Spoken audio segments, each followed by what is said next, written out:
Israel mengalami pembuangan diizinkan Tuhan karena mereka bangsa yang tegar teguh. Tuhan mengasihi tetapi dia juga adil. Namun dia sudah menjanjikan seorang pembebas Israel dan pembebas dunia ini, yaitu Yesus. Dan nubuatannya satu pun tidak meleset. Kita akan merayakan Natal, itu sudah dinubuatkan beribu-ribu tahun oleh para nabi, dan salah satunya adalah Nabi Yesaya. Saudara, pada saat itu adalah zaman kegelapan. Kalau dibilang zaman kegelapan itu identik dengan yang namanya kesuraman, yang namanya kesengsaraan, yang namanya, ya karena kegelapan kita nggak bisa melihat yang terang, saudara. Kita tidak produktif. Orang yang ada dalam rumah yang gelap, dia tidak akan bisa melihat mana kotoran, mana yang sudah harusnya diperbaiki. Dia tidak bisa. Bahkan ya, kalau orang lama sekali, ada penelitian, kalau orang sudah lama sekali dalam kegelapan, dia tiba-tiba tidak bisa membedakan malam dan siang. Kerjanya akan tidur. Dan dia akan mudah stres, mudah cemas, ya.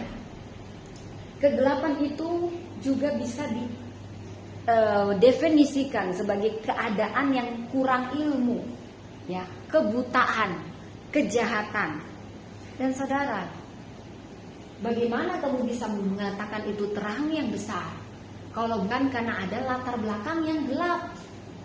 Yesus adalah terang dunia. Kenapa dia dikatakan terang dunia?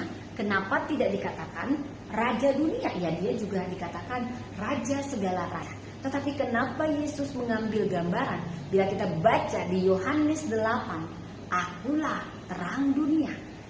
Apa makna dari kata terang? Dan apa pentingnya terang? Dan kenapa Tuhan menjadikan terang? Hari keberapa Tuhan menjadikan terang? Dan dia juga menjadikan jadilah terang yang memisahkan pagi dan malam, ya. Jadilah cakrawala karena pentingnya terang. Saudara, kita yang usia-usia ini, ibu-ibu, perlu sekali minum vitamin D, saudara. Itulah pentingnya terang. Yesus tidak membuat gambaran yang muluk-muluk, tetapi Yesus sedang membuat gambaran yang sangat-sangat esensial. Kalau tidak ada terang di dunia ini, maka semuanya akan dipenuhi dengan kabut, gelap gulita, yang ada kesuraman. Dan gambaran ini adalah gambaran keadaan bangsa Israel ketika ditindas. Karena dia di pembuangan, saudara, tiba-tiba bukan terang lilin, bukan terang lampu kelap-kelip, tetapi dikatakan apa? Terang yang besar. Anda yang sudah lama bikin lampunya nggak pernah berlampu karena hematnya, saking hematnya, tiba-tiba ada yang paling besar. Dan terang ini melebihi terang matahari. Matahari saja itu terangnya sudah sangat-sangat luar biasa, sangat-sangat powerful. Tetapi Yesus sebagai terang dunia itu mengalahkan terang matahari. Karena terang matahari juga bersumber dari Yesus sebagai terang dunia. Saudara, bangsa yang berjalan dan dia berjalan dalam kegelapan, itu artinya banyak kebutaan. Sama seperti kita ada, saudara. Apakah ada yang pernah menonton film bioskop, saudara? Ya, saya suka sekali nonton bioskop. Dan setiap kali saya nonton bioskop, bahkan saya bawa anak-anak saya, saudara.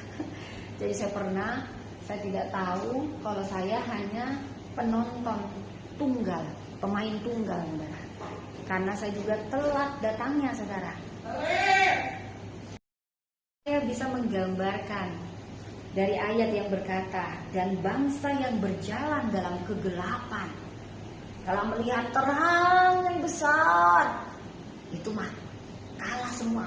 Dia bukan terang senter, bukan, tapi terang yang besar. Dari awalnya gelap, dapat terang yang besar, pasti mulutnya bilang, ini pengharapan besar, ini sukacita besar. Karena terangnya beda, bukan terang yang misalnya kalau orang di penjara kan, kalau camp Nazi itu ya ada filmnya kan, ada kadang-kadang ditaruh lampu begini.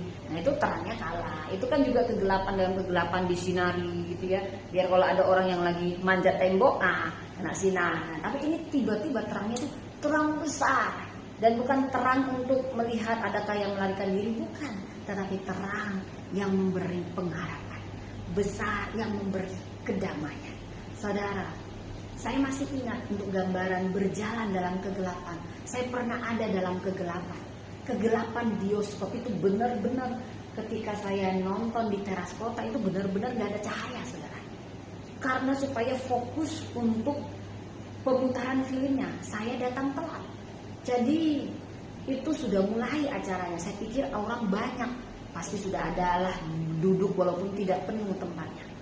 Tahukah saudara, saya merasa kayak gak ada suara-suara ya, gitu ya. Kok gak ada suara-suara? Karena saya pikir biasanya kalaupun ada penonton yang di sebelah, gelap-gelap apapun ya, kalau ada terang dikit aja kita tahu kalau di sebelah kita. Itu betul-betul saya nggak tahu. Kalau ruangan itu kosong dan hanya saya orang, saya berpikir bahwa saya punya teman. Paling tidak mungkin di belakang ada 1 orang atau 2 orang. Dan filmnya juga filmnya bukan film horor. Saya nggak mau saudara film horor. Saya film action ya. Tapi ya lumayan menegangkan. Dan saya tidak diberitahu oleh para karyawan kalau yang penontonnya saya. Itu ruang VVIP karena lagi diskon, saudara. Dan saya duduk. Itu nggak enak banget, saudara. Kalau itu cahaya dari filmnya belum ada. Jadi saya masih menunggu gitu ya. Tapi saya udah gelisah, udah cemas. Nggak enak, nggak ada suara. Jadi saya bisa membayangkan para tahanan yang dia itu ditahan kecil, di ruangan kecil terisolasi dan lampu dipadamkan. Itu untuk meruntuhkan mentalnya dulu. Akhirnya dari mental baja, kalau lama-lama dalam kegelapan diisolasi, itu akan jadi mental tempe. Dia sudah kalah duluan dari dalam. Itu tujuan dari penjara-penjara isolasi kegelapan, supaya dia nggak bisa mikir. Tahu ke saudara, saya itu kalau lampu dinyalakan, saya melihat banyak gambaran, itu memberi saya banyak inspirasi. Sambil saya ngerjain, kalau laki-laki perempuan itu kayak multitasking ya, tetapi bisa dikatakan itu karena autopilot, karena dia terbiasa. Itu enak.